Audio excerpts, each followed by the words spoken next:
Surgical স্ট্রাইকে গুড়িয়ে যাওয়া লঞ্চ প্যাডগুলো আবার সক্রিয় হয়ে উঠেছে, যার ফলে প্রশ্ন সামনে আসছে যে তাহলে কি আবার হামলার কোনো ছক কষছে পাকিস্তান? পহেলগাঁও কাণ্ডের পর ভারতে আরো নাশকতার ছক। পাক অধিকৃত কাশ্মীরে সেনার মদতে জঙ্গিদের 42টি লঞ্চ প্যাড। পাক সেনা চৌকির কাছেই জঙ্গিদের এই লঞ্চ প্যাড। পিওকেতে প্রতিটি লঞ্চ প্যাডে 110 থেকে 130 জন জঙ্গি রয়েছে। অর্থাৎ বুঝতেই পারছেন পাকিস্তান কিভাবে প্রশ্রয় দিচ্ছে, যার ফলে এই লঞ্চ প্যাডগুলো এতটা সক্রিয়।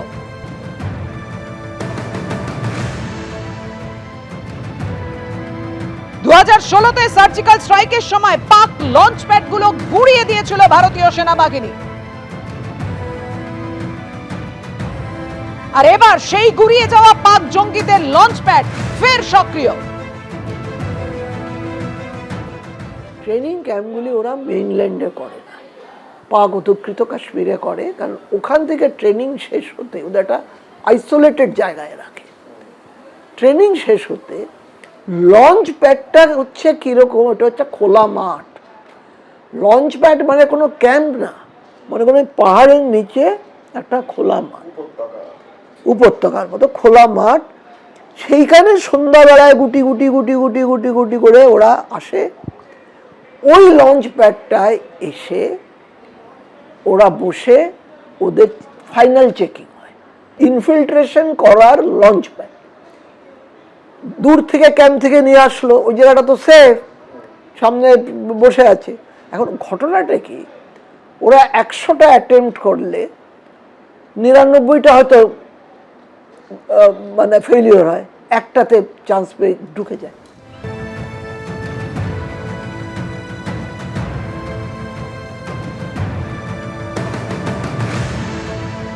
কিছুক্ষণ আগে আপনাদের যে খবর দিচ্ছিলাম যে সার্জিক্যাল স্ট্রাইকে গুড়িয়ে যাওয়া পাক জঙ্গিদের লঞ্চ প্যাড ফের সক্রিয় হয়ে উঠেছে।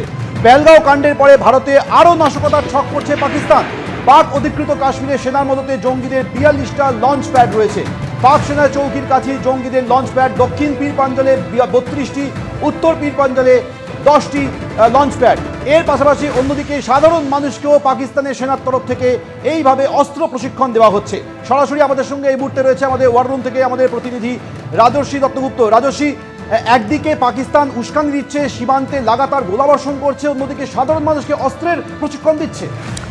একদমই তাই, একটা অনবরত প্রয়াস, অর্থাৎ নিরসন করছে তারা যে ক্রমাগত ভারতবর্ষে যদি জঙ্গিদেরকে ঢুকিয়ে দেওয়া যায়। এটার একটা অনবরত প্রয়াস এই 42টা জঙ্গি ঘাঁটি থেকে করে যাওয়া হয়। নিরন্তর এটা চলতে থাকে এই প্রসেসটা। এই জঙ্গি ঘাঁটিগুলো লঞ্চ প্যাড হিসেবে পরিচিত। এখানে প্রশিক্ষণপ্রাপ্ত জঙ্গিরা ওয়েট করে যে তাদের হ্যান্ডলাররা নির্দেশ দেবে কখন তারা ভারতের পথে চোরাগোপ্তা হামলার জন্য পাড়ি দেবে এবং ভারতবর্ষের মাটিতে ঢুকে সন্ত্রাসবাদী হামলা করবে, না হলে নিশ্চুপভাবে বসে থাকবে কবে নির্দেশ আসবে হামলার। অন্যদিকে আজকের যে পাকিস্তানের চেহারা, পাক অকুপায়েড কাশ্মীর বা পাক অধিকৃত কাশ্মীরের চেহারা, সেখানে জংলা ছাপ পড়া উর্দিধারী যারা মানুষজনকে আমরা দেখতে পেলাম তারা নিশ্চয়ই সেনাবাহিনী। তারা সাধারণ মানুষের হাতে অস্ত্র তুলে দিচ্ছে এবং অস্ত্রের প্রশিক্ষণ দিচ্ছে, গুলি চালানো শেখাচ্ছে। শুধু তাই নয়, আমরা দেখলাম এই ছবিতে যে বৃদ্ধা তাদের হাতে অস্ত্র তুলে দেওয়া হচ্ছে, শিশুরা তাদের হাতে AK-47 তুলে দেওয়া হচ্ছে। এ কোন দেশ? এই দেশের কি ফিলোসফি রয়েছে? একটা রাষ্ট্র তার সাধারণ মানুষের হাতে অস্ত্র তুলে দিচ্ছে এবং পাক অধিকৃত কাশ্মীরে তাদের প্রশিক্ষণ চলছে এবং সেইখানেই আবার জঙ্গিদের লঞ্চ প্যাড তৈরি রয়েছে, যেখান থেকে অনুপ্রবেশ হবে ভারতের মাটিতে সন্ত্রাসবাদের হামলা ঘটানোর জন্য। এইভাবে পাকিস্তান চারিদিক দিয়ে শুধুমাত্র ভারতকে আঘাত করার জন্য, রক্তাক্ত করার জন্য প্রস্তুত হয়ে আছে সর্বক্ষণ। কিন্তু তারা জানে না যে ভারতবর্ষের শক্তি কোন পর্যায়ে পৌঁছেছে এবং ভারত শুধু প্রত্যাঘাতের জন্য অপেক্ষা করছে, কারণ আন্তর্জাতিক আইন মেনে চলে আমাদের দেশ। সেই কারণে তারা প্রস্তুত হচ্ছে প্রত্যাঘাতের জন্য, কিন্তু এখনও প্রত্যাঘাত হয়নি। যদি সত্যি সত্যি ভারত প্রত্যাঘাত করে এবং সামরিকভাবে যদি ভারত পাকিস্তানের দিকে নজর তুলে তাকায়, তাহলে কয়েকটা ঘন্টা লাগবে পাকিস্তানের ধূলিসাৎ হয়ে যেতে। এটা কিন্তু পাকিস্তানের সেনাবাহিনী এবং তাদের রাষ্ট্রশক্তিও জানে। সেই জন্যই তারা আজকে সাধারণ মানুষকেও যুদ্ধের জন্য প্রস্তুত করে রাখছে। এটাই মনে হচ্ছে ভয়ের চোটে এমন একটা পরিস্থিতি তৈরি হয়েছে পাকিস্তানের।